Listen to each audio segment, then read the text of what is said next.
അഭിവന്ധ്യ തലശ്ശേരി അതിരൂപത മെത്രാൻ മാർ ജോസഫ് പാമ്പ്ളാനിക്കെതിരെ ഡിവൈഎഫ്ഐയുടെ സംസ്ഥാന സെക്രട്ടറി നടത്തിയ പരാമർശത്തെ ഭാരതീയ ജനതാ പാർട്ടി വളരെ ഗൗരവമായി കാണുകയാണ്.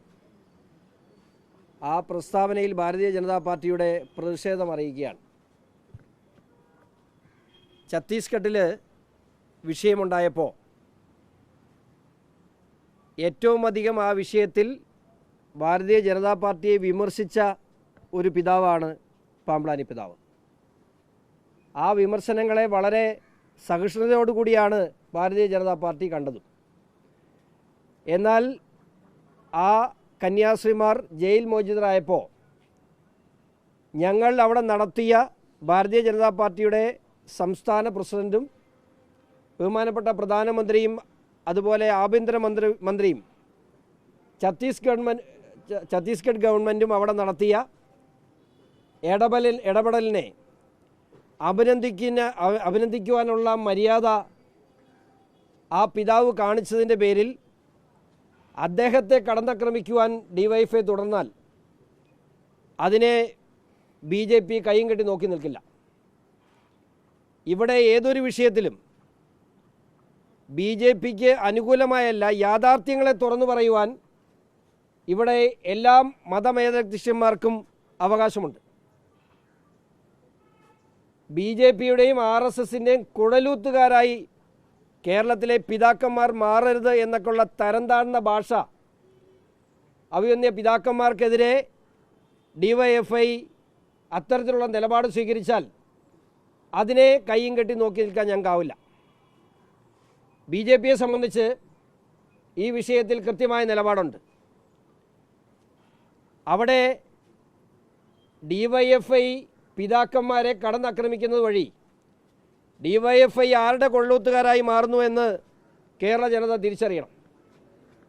ഇവിടെ നമുക്കറിയാം, ക്രൈസ്തവ സഭ നടത്തിയ പ്രതിഷേധങ്ങളിൽ SDPI ഉൾപ്പെടെയുള്ള പാർട്ടികളും ജമാഅത്തെ ഇസ്ലാമി പോലെയുള്ള അല്ലെങ്കിൽ കേരളത്തിലെ പൊളിറ്റിക്കൽ ഇസ്ലാം രാജ്യവിരുദ്ധ ശക്തികളും നുഴഞ്ഞു കയറി എന്ന് BJP നേരത്തെ തന്നെ പ്രഖ്യാപിച്ചിട്ടുണ്ട്. ആ ആരോപണത്തെ SDPI ശരിവെക്കുകയും ചെയ്തു, ഞങ്ങൾ പോയി എന്ന്. അപ്പോൾ ആ അജണ്ട നടപ്പിലാകാതെ വന്നപ്പോൾ കേരളത്തിലെ BJP ഈ വിഷയത്തിൽ കൃത്യമായ ഇടപെടൽ നടത്തുകയും ആ കന്യാസ്ത്രീമാർക്ക് മോചനം നേടിക്കൊടുക്കുകയും ചെയ്ത സാഹചര്യമുണ്ടായപ്പോൾ ഇസ്ലാമിക് സ്റ്റേറ്റിൻ്റെ അല്ലെങ്കിൽ കേരളത്തിലെ പൊളിറ്റിക്കൽ ഇസ്ലാമിൻ്റെ ആ നിലപാട് അല്ലെങ്കിൽ ആ പ്രവൃത്തി കേരളത്തിൽ വിലപ്പോയില്ല എന്ന് മനസ്സിലായപ്പോൾ ഇപ്പോൾ അവർ ഡിവൈഎഫ്ഐ വിലക്കെടുത്ത് ക്രൈസ്തവ സഭയ്ക്ക് നേരെ ആക്രമണങ്ങൾ അയച്ചുവിടുകയാണ്. ഇതിനെ വളരെ ശക്തമായി തന്നെ ഭാരതീയ ജനതാ പാർട്ടി അവലംബിക്കുന്നു. മാത്രമല്ല, ഇടതുപക്ഷ ജനാധിപത്യ മുന്നണിയുടെ ഭാഗമായ കേരള കോൺഗ്രസ് മാണി ഗ്രൂപ്പിന് പിതാക്കന്മാരെ കുഴലൂത്തുകാരെന്ന് വിളിച്ച ഡിവൈഎഫ്ഐയുടെ നിലപാട് എന്താണെന്ന് അറിഞ്ഞാൽ നന്നായിരുന്നു. മാത്രമല്ല, നിയോ മുള്ളറുടെ വാക്കുകൾ കടമെടുത്തുകൊണ്ടാണ് ഡിവൈഎഫ്ഐ ഈ വാക്ക് പറഞ്ഞത്.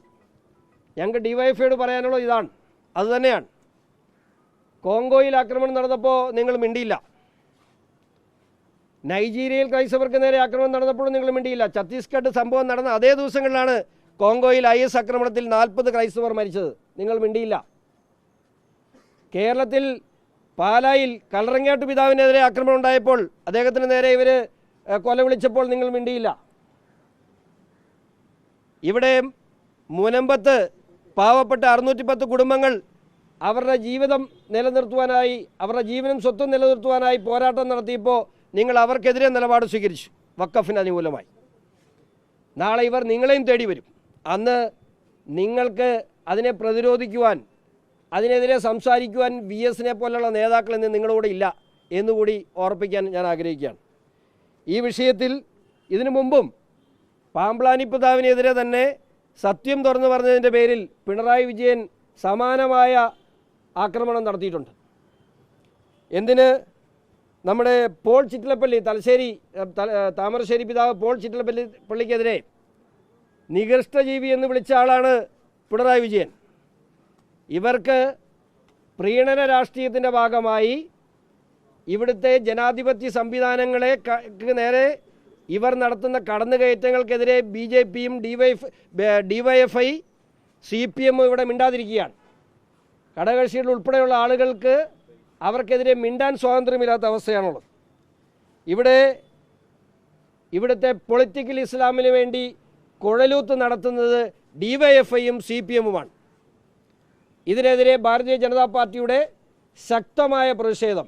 ഞങ്ങൾ ചെയ്യുന്നതിന് ഞങ്ങളെ വിമർശിക്കാം, ആർക്കും വിമർശിക്കാൻ ഒരു തെറ്റുമില്ല. പക്ഷേ ഞങ്ങൾ ചെയ്യുന്ന കാര്യങ്ങളെ, അത് BJPയോ RSSോ ചെയ്യുന്ന കാര്യങ്ങളെ ശരിയെന്ന് പറയുന്നവരുടെ വാ അടപ്പിക്കാൻ ശ്രമിച്ചാൽ ഭാരതീയ ജനതാ പാർട്ടി അതിനെതിരെ ശക്തമായ നിലപാട് സ്വീകരിക്കും.